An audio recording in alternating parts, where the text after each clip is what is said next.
Hello, students and families. Welcome to week 3. Today, I am going to be talking you through all the materials you're going to need to use for your reading skill this week, and then modeling our activity through a read aloud and some practice. So let's go ahead and get started taking a look at your parent materials guide to go over exactly what you're going to be doing. As you can see, our skill this week is going to be on summarizing and using a 5-finger retell method in order to do that. We do have a couple of review notes here on the 5-finger retell and summarizing. You'll have a video that you're watching that models a read aloud and then completing a graphic organizer for a 5-finger retell. And then you're going to take on that task and complete the activity yourself after watching this video. You can use a book from home or a book on Epic, and you're going to complete the hand diagram activity that you're going to see in just a second. You can either use the graphic organizer that you have here. You can see there's a little hand and some boxes that you can fill in, or you can just draw it by hand in the way that I'm going to show you today. All right, so let's dive into some practice. All right, to get started, I wanted to just review the 3 ways to read a book. We have talked this year a lot about reading the pictures to help us better understand how characters are feeling or what the author wants us to learn from the book. And then, of course, we've talked a lot about actually reading the words to help us better understand the message of a story.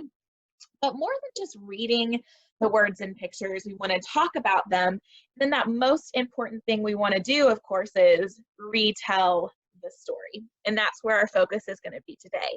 So yes, we are going to read and talk about the pictures. Yes, we will read and talk about the words, but that's all in an effort to help us better retell the story once we're done reading. So to do that, we're going to use a graphic organizer to help us map out key story elements.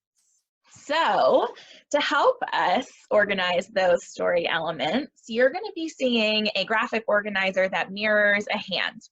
Instead of printing off a graphic organizer, I decided to just trace my fingers on a piece of paper, and you'll notice that I've labeled each finger with those key story elements. We have characters, setting, conflict, which is the same thing as a problem, events, think about the beginning, middle, and end. Then, of course, our ending or resolution, which is another way of just saying solution to our problem or resolution to our conflict. And just to help us get comfortable with this graphic organizer, I thought we'd do a little practice with a story that we're all familiar with, The 3 Little Pigs. So the characters in the story of The 3 Little Pigs, of course, are the 3 pigs and the wolf. So on my piece of paper, I can just write down my characters right next to the finger that represents characters. Next, we can talk about the setting. When we're talking about setting, it's very important that we remember that setting means a time and a place. So for the setting of this story, I said throughout a day and at the pigs' houses. Your conflict is your problem. It's what sets your story in motion. The problem in The 3 Little Pigs, of course, was that the wolf was hungry and wanted to eat the pigs. Now, when we come to the events of our story, it's important for us to not just include one event because a story is made up of many events. So I've recorded 4 key events to The 3 Little Pigs that I'm going to record on my piece of paper.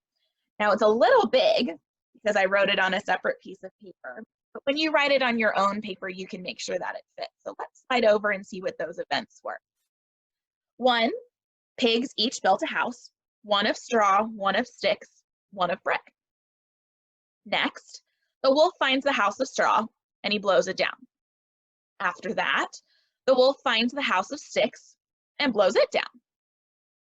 Finally, the wolf finds the house of bricks and tries to blow it down, but what happens? He can't do it. So I've recorded 4 of those key events from our story onto my graphic organizer. That last finger on my graphic organizer, of course, is the ending or resolution.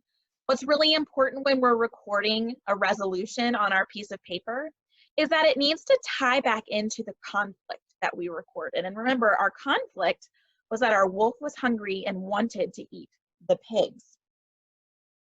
So our ending or our resolution to this story is that all of the pigs found safety in the brick house. The wolf leaves them alone and he stays hungry. So this part here where it says he stays hungry, that ties right back into the conflict because he was hungry to start with, and that's how the whole story got started. Right, so this was just a quick example to give you all some exposure and to make you all more comfortable with using the graphic organizer and how you can set it up for when you are working on your activity a bit later. Now I'd like to transition into reading a new story for you all and then completing another graphic organizer with our new story. So let's go ahead and jump over to our brand new story. All right, so the new story that I'm going to be sharing with you all today is called The Cool Bean, and it is by Jory John and Pete Oswald. Now, those names might sound familiar to you because these two authors, or this author and this illustrator, also wrote The Bad Seed and The Good Egg, and I know that those are two third-grade favorites. So let's go ahead and learn a little bit about The Cool Bean, remembering that we're reading the pictures and we're going to be reading the words to help us retell our story at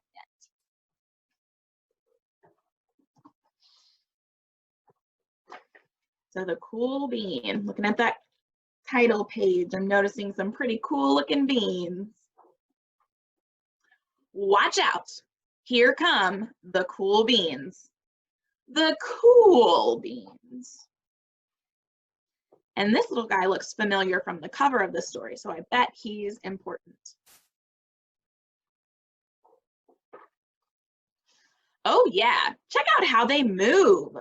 Look at how they swagger. Notice their sunglasses. Yow! The cool beans are known all over school, from house to house, across town, beyond county lines.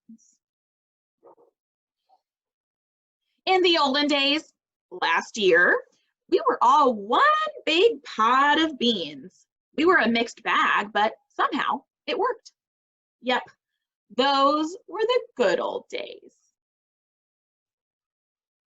And then we stopped seeing each other as much. That's how it is sometimes. You spend less time together even though you're not totally sure why. I watched as the beans I knew so well, the beans from my own pod, became the cool beans. Oh, they were so cool. One of them could play the guitar. Cool. One of them could draw the best superheroes. Cool. One of them could jump higher than any bean I'd ever known. Cool. Noticing he's all the way up there with the birds. That is pretty high. Me? Well, I mostly stayed the same. Sure, I made some small changes. I wore sunglasses. Too big. I slicked my hair back. Too slick. I strutted around. Ow! What are you all noticing that he did? Did you see that he stumped his foot on a rock? I swaggered. Oof! Looks like his swagger was interrupted by a banana peel. I was still picked last for everything. My clothes never seemed to fit. I snorted when I laughed. Honk! He's squirting out his juice from his nose. I walked into stuff. Whomp. I was an uncool bean, for sure. I started thinking of myself as just a common bean with no special skills. I couldn't compete, so I didn't even try. I'd never be a cool bean. You know, I'm thinking that sometimes we probably all feel like this, but I'm hoping that this little bean can turn it around. Should we keep reading to find out? I'm going to. It seemed like there were two types of beans in the world. There were the cool beans the beans like me. I'm noticing in the illustration here that our little bean is feeling very down about himself, tuning into those character feelings that you all practiced last week. The days all blended together. I lived my life and things were just okay. I took tests and ate lunches and mostly kept to myself. The cool beans continued being cool. I mean, sure, I missed them a bit, but it's not like I was going to say anything. It felt like all the coolness had gotten in the way of our friendship, and that's how it went. Until one day. I really like how the author has created some anticipation here, so we really want to turn the page and find out what happened on that day.